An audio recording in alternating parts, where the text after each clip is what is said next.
Hello and welcome everyone. My name is Dr. Justin Tepe, one of the radiology residents at Allegheny General Hospital, working with Dr. Hartman to discuss with you as medical students the role of radiology in screening. It's a really important topic that I'm very passionate about, and I hope you guys enjoy the lecture today. Just take a second now to pause and complete the screening quiz. It will ask you a couple of demographic questions as well as a couple of questions about your knowledge relating to radiology's role in screening. It's pretty quick. Once you do that, you can unpause and come back to the video. These are the topics that we're going to discuss today. We're going to discuss breast cancer, colon cancer, lung cancer, osteoporosis, and abdominal aortic aneurysms, and the screening modalities and imaging findings that are associated with these common radiology screening techniques. One of the things that I think we should just stop and begin with is by defining what a quality adjusted life year is, because it's going to come up repeatedly throughout the presentation. So this is a metric that is used in healthcare economics. It's used to measure healthcare interventions, both in terms of the length and the quality of life that's offered by these interventions. And so simply, it's the life years gained based on the utility or weight. And so the utility or weight is sort of an arbitrary value that is assigned, but just understand, it is a value that we give, and we use this metric to help, assess our interventions from a healthcare economics standpoint. And so we'll start today by discussing breast cancer. And so breast cancer is extremely common. Up to 1 in 8 women will develop breast cancer at some point in their lifetime. And this accounts for approximately 30% of all new female cancer diagnoses. Hundreds of thousands of women are diagnosed with invasive breast cancer every single year, and there's a considerable amount of deaths that are associated with breast cancer, and this is up to 42,000 in 2025. And behind lung cancer, it's the second most common cause of cancer-related death in women. So that's why we pay such an important mind to it and its role for us. And so what's important to kind of recognize here is that the earlier that we can diagnose breast cancer, and this will be a theme for the entire lecture, but the earlier that we can diagnose breast cancer, the better outcomes that we have. And so this is the most recent data from SEER. And so if we can identify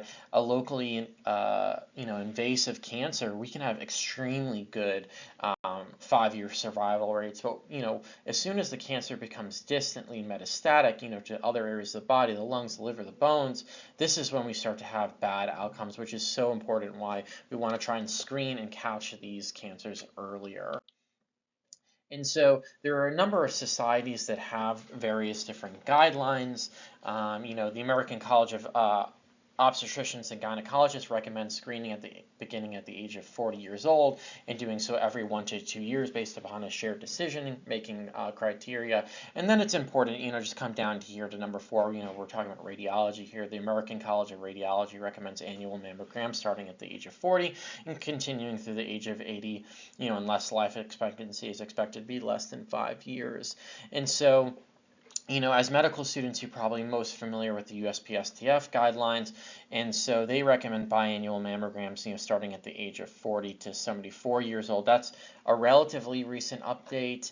They used to recommend starting at the age of 50, but I think the data has shown that earlier screening and more frequent screening saves lives, and that's what we're trying to do ultimately with screening, to reduce morbidity, but more importantly, reduce mortality. So it's important to also recognize that we have guidelines specifically for women who are at higher risk, patients who have the BRCA1, BRCA2 genes, any history of maybe prior lymphoma, they had chest radiation therapy, other sort of genetic syndromes. And so in these women, we recommend screening at the age of 30 with MRI and mammograms, and we can continue, of course, as long as the individual is in good health.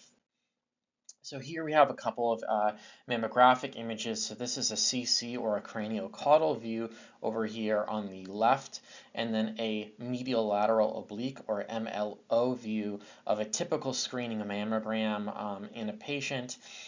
And so in this particular case, this is a normal screening mammogram. There's no suspicious masses or lesions. This is normal fibroglandular breast tissue, but this is how we go about screening our patients. And we recommend as part of the ACR, again, to start at the age of 40 and do it annually until the age of 80 or until life expectancy is less than 5 years.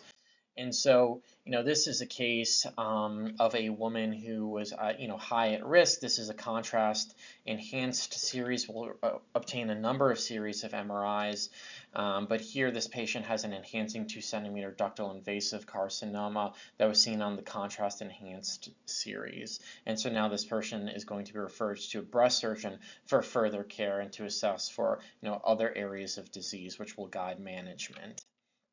And so, ultimately it's important to discuss what's the cost of all this. This is a healthcare economics lecture, a public health lecture in the setting of radiology. So, the annual cost of breast cancer is pretty large. It's, over $30 billion a year. The average lifetime screening cost can be somewhere in the, low 60s to mid $70,000 per quality adjusted life year, and so we overall do find that there's a huge benefit in terms of screening women in the United States for cancer. And so we basically have come to, see that results in about a 40% reduced mortality for women who are screened for breast cancer. And that's because we're seeing these cancers at earlier stages. And like we looked at with the SEER data, that means that they have better prognoses, less likely to be distantly metastatic, better management options. And so, we say that in order to prevent 1 cancer death, we need to screen at least 84 patients. We'll move on now to colon cancer. And so colon cancer is the 4th most commonly diagnosed cancer in the United States. Between 150,000, new colorectal cancers will be diagnosed in the year of 2025. And it's actually the 2nd leading cause of cancer deaths, with up to 53,000 deaths, anticipated in the year 2025. And so the incidence rates of colon cancer are declining, but in younger populations, and I'm sure many of you have seen this already in your practice and in education, there's more younger patients that are getting diagnosed with colon cancer these days, and there's lots of reasons why that could possibly be. And so we see similarly here, the earlier we identify colon cancer, if it's a local, we have good survival rates, 5-year survival rates of up to 91%. If it's regionally metastatic, 74%. But once it's distant and far away, involving distal organs, the liver, the lungs, the brain, this is when we have really poor and unfortunate survival rates for these types of patients, which is why, again, we want to find these cancers early. That gives us more management options, as well as portending a survival benefit for our patients. And so, there's a number of guidelines here as well. And so the American Cancer Society recommends starting regular screening at the age of 45 for average risk individuals. USPSTF, relatively recently updated their criteria to start recommending colon cancer screening at age of 45, with a strong recommendation at the age of 50 to 75, and doing so every 10 years. And like with breast cancer, we do have patients who have known to be high risks, patients who have had history of colorectal cancers, family histories of colorectal cancers, and so we start recommending screening at the age of 40 or 10 years earlier than the youngest affected relative's diagnosis. And so, part of this is going to include inherited syndromes, genetic anomalies, and we'll have updated screening guidelines for these patients as well. So patients who have FAP, can start as early as 10 to 12 years old. For patients who have HNPCC, 1 to 2 years, starting at the age of 20 to 25, or 10, again, 10 years earlier than the youngest family diagnosis. And we have a number of screening methods. Most commonly people think about, the conventional colonoscopy, direct visualization. We also have fecal, colt, and other sorts of immunochemical testing that can be offered to certain patients who don't want colonoscopy. But we're talking about radiology, so we're talking about other sort of structural exams. And so we're here to talk about the CT colonography, which we recommend on a 5-year basis in the same age range that we just discussed. And so there are a number of advantages to CT colonography as well as limitations, and we'll kind of discuss through those. I know this is a little bit of a wordy slide here, but follow along with me. So this is non-invasive. There's no scope that's inserted deep into the colon, so there's less a risk of low risk of perforation, but there's not really a risk of that as much there. We don't have to sedate the patient. The procedure only takes a couple of minutes in terms of the imaging time. Less likely to have complications like I discussed, and we still have very good odds of detecting colon cancers. The limitations are you still have to prep the patient. You still have to have them evacuate their bowels and do all that pre-night preparatory work, so that way the colon's nice and clean, a stool as best as possible. There's a small risk of the radiation exposure in these individuals, and for smaller polyps, particularly polyps that are less than 6 millimeters, we're a little bit less accurate than traditional colonoscopy for detecting these types of smaller lesions. And part of that is why we recommend screening on a 5-year basis rather than a 10-year basis that they would do with conventional colonoscopy. So, if any abnormalities are found, though, of course, we still need to recommend a standard colonoscopy in order to go about finding that lesion, getting a biopsy, or removing that polyp. But it's important to highlight that for, lesions and polyps that are greater than 10 millimeters, we have an almost 90% or an 88.7% accuracy in sort of like identifying these lesions. And so for the advantages that we discussed, this offers a pretty good alternative in terms of finding larger colonic masses. And so here's an image of a CT colonography. So what's going to happen is, a tube is going to be inserted into the rectum. It's going to insufflate. Basically, we're going to fill the bowel with air. We're going to take a bunch of pictures. One is going to be done in the traditional method. The patient's going to be supine, and we're going to take a look at the colon and the bowel and look at all the contents within. And then after that has been completed, we're going to place the patient in a prone position, and we're going to scan them again. And so why do we do that? We do that because polyps are attached to the wall of the bowel, versus stool is going to be dependent. So if we saw something that looked like potentially a polyp, but then we saw that it moved and it was no longer attached on the prone images, then we know that that's probably stool and not necessarily a polyp. So that's why we do the CT colonography in both prone and supine imaging. That helps increase our sensitivity and specificity for identifying polyps in a patient who has been adequately prepped. And so, CT colonography is proven to be extremely effective as well in terms of identifying colon cancers and having a good healthcare economic benefit. And so, CT colonography costs, typically in the range of about $300 compared to, conventional colonoscopy, which, depending on the facility and where it's performed and who it's performed by, in and out of network, insurances, all these sorts of things can cost up to over $3,000. And so, what we see is that the willingness for patients to accept CT colonography versus conventional colonography has been pretty good.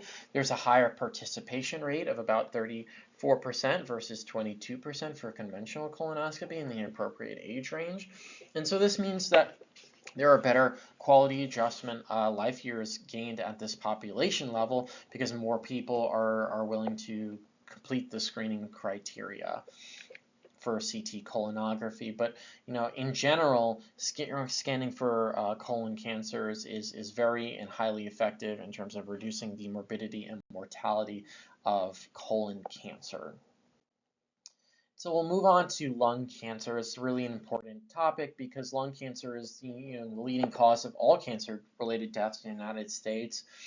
And so, despite that, it's only the second most common cancer in both men and women, but it has the highest mortality and causes more deaths than both colon, breast, and prostate cancers, overall combined. And so that's why we're putting a lot of, energy and focus into how can we, develop better treatments for colon cancer. But then from the radiologist's perspective, how can we catch colon cancer earlier. So, we'll see here with the SEER data that even when lung cancer has been caught early, we don't have as great of a survival benefit on a 5-year basis compared to the previous two cancers that we were looking at, only up to 60% in localized cancers, and then very, very low, less than 10% in distant cancers.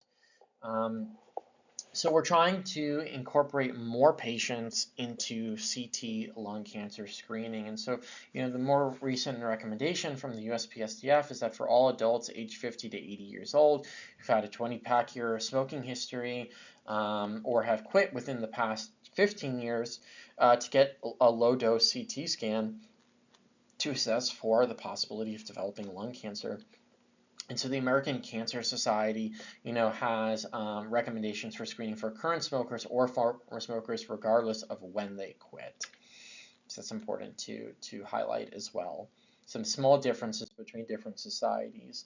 And so here is an image of an axial and coronal of a CT lung screen. And so we can see here in the right upper lobe, there is a spiculated mass that is suspicious for a developing lung cancer. And so this patient is going to be identified and referred to the thoracic surgeon as well as the radiation oncologist and medical oncologist for appropriate treatment. But what you can see with these images is that the quality, despite being called low-dose lung screen, is actually still quite high. We do get very good visualization of masses in the lung, and hopefully we can refer patients even before they get to this stage, before they have an actual larger lung mass. We can see things that are even smaller and see if we can identify whether or not there's any developing lung cancers.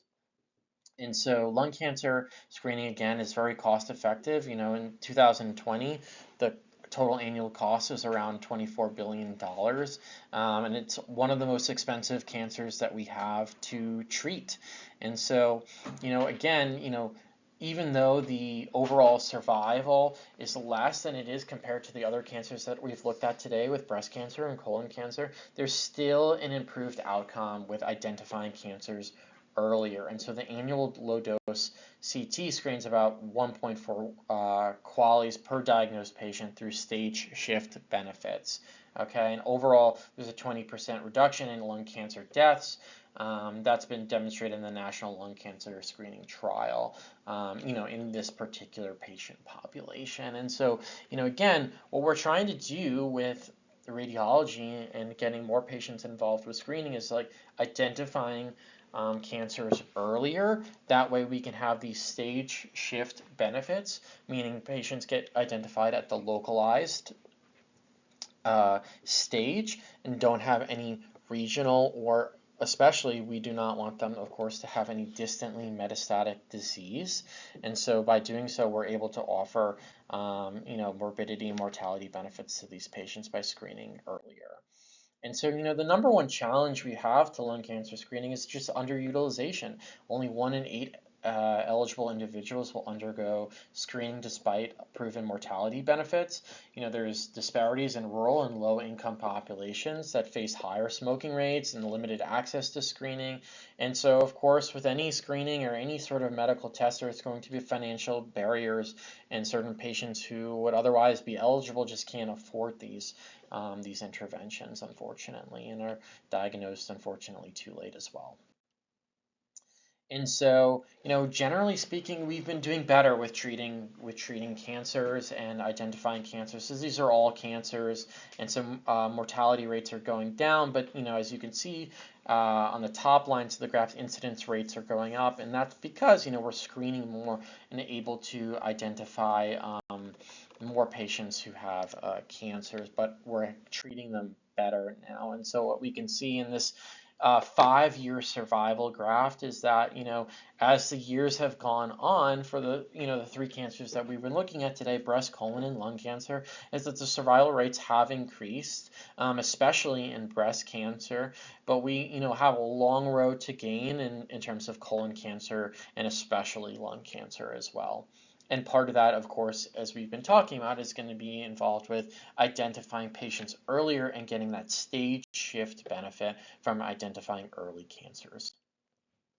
And so what you can see here with this graph is like the number of projected cancer deaths, which would be the red line, versus the blue line, which are the actual number of cancer deaths. And so the space in between is the number of cancer deaths averted for both male and female. So we know that our screening techniques are working, and our treatments have also been developing and getting more sophisticated, and they've been working in terms of reducing the mortality with cancers.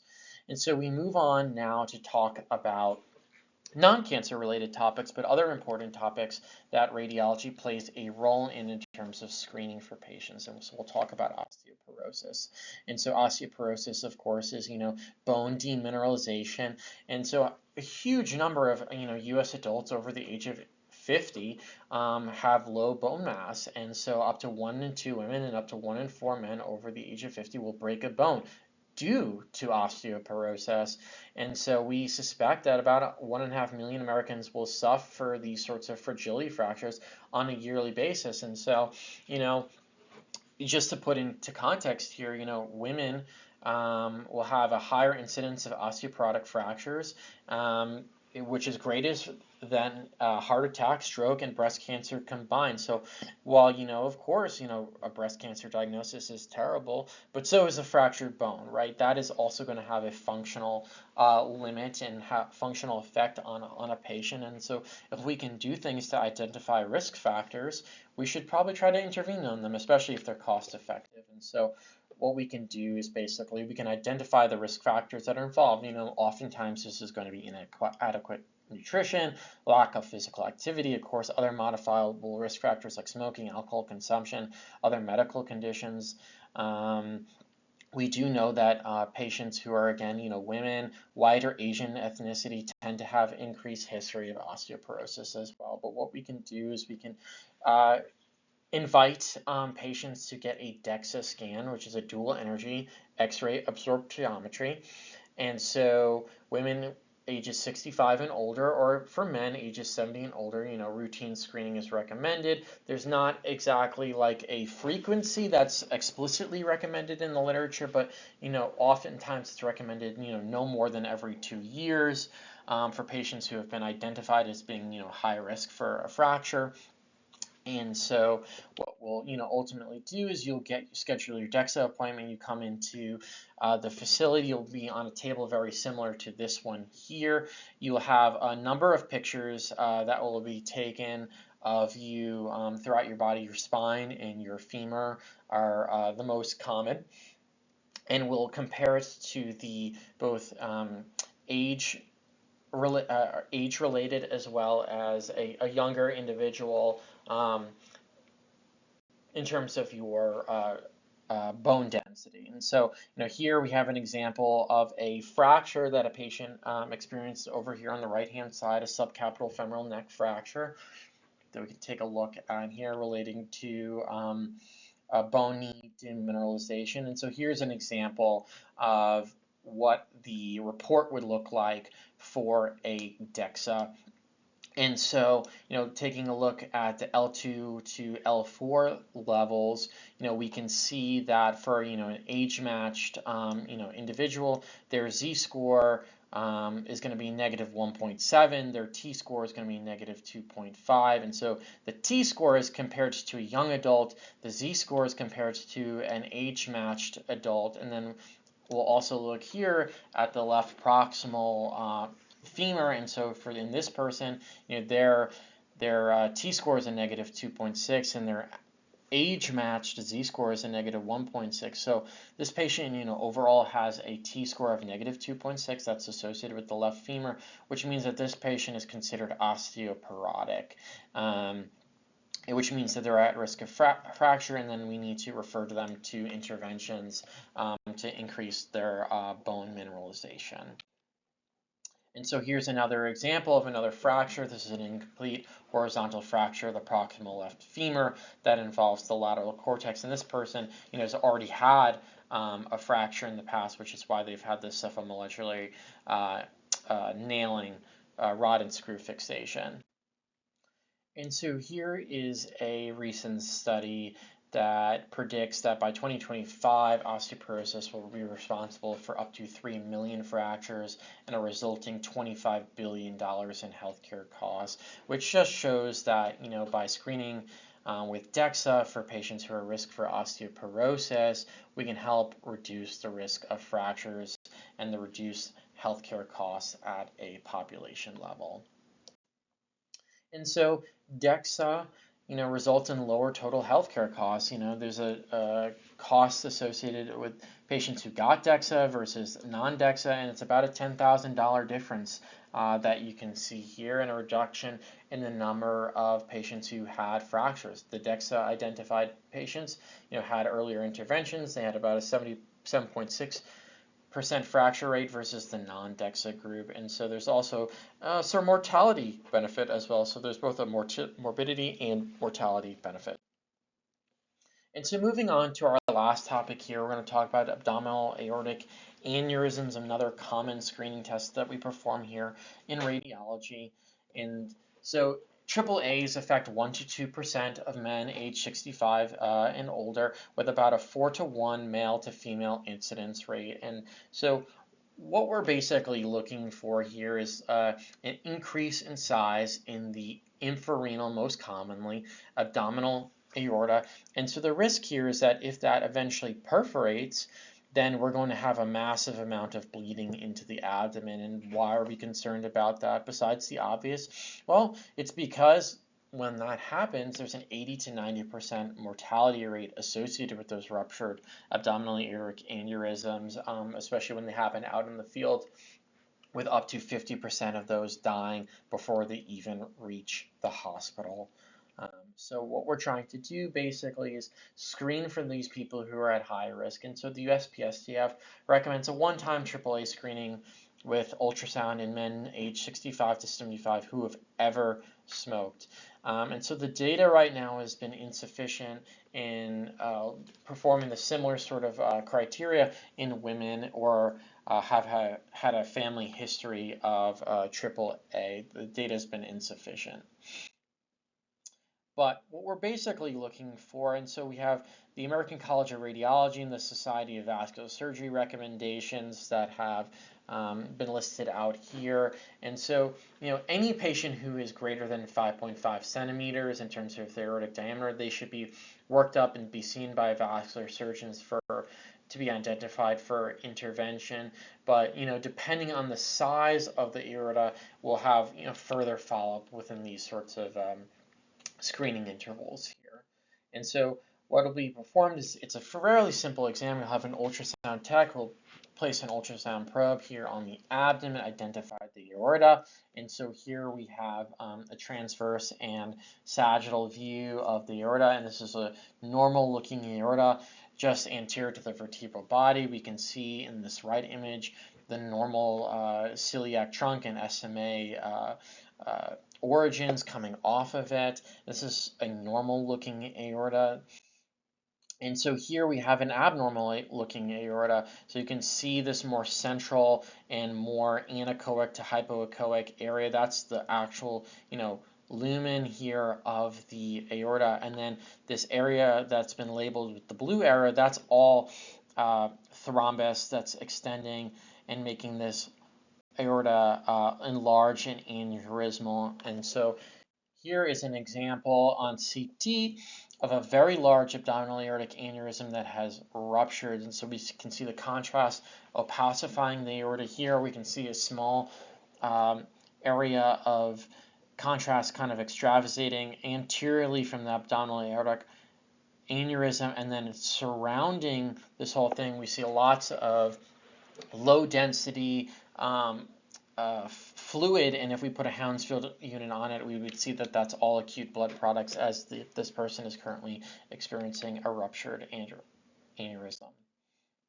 And so what we'll see is that AAA health screening is incredibly effective for identifying patients who have abdominal aortic aneurysms at between $11,000 to $20,000 per quality adjusted life year gained, which is a very good metric in that the lower level of the lower amount of dollars per quality indicates a more effective exam, especially in the appropriate patient population, males between 65 and 75 who have that history of smoking. These tests are very low cost, and as more and more clinicians are becoming more comfortable with performing their own POCUS exams, someone who's more skilled and has been trained, this could even be performed in a community clinic or primary care setting where they might not have access to conventional ultrasound with a technologist and then read by a radiologist, but we can still have good outcomes. And so in conclusion, diagnostic radiology plays a very key role in public health screening. Screening for breast, colon, and lung cancers, it saves lives, reduces overall healthcare costs, and this is most pertinently attributed to earlier stage detection benefits. Osteoporosis screening through DEXA identifies those who are at risk for fractures and routes them towards preventative treatment while reducing costs associated with fracture treatment. And then finally, abdominal aortic aneurysm ultrasound screening is cost effective in men with a history of smoking and allows for earlier treatment in disease that has a high morbidity when ruptured. And so I ask you now to just go back, complete the screening quiz one more time. We consider this a post-test and just see, how you've improved after completing this lecture with us here today.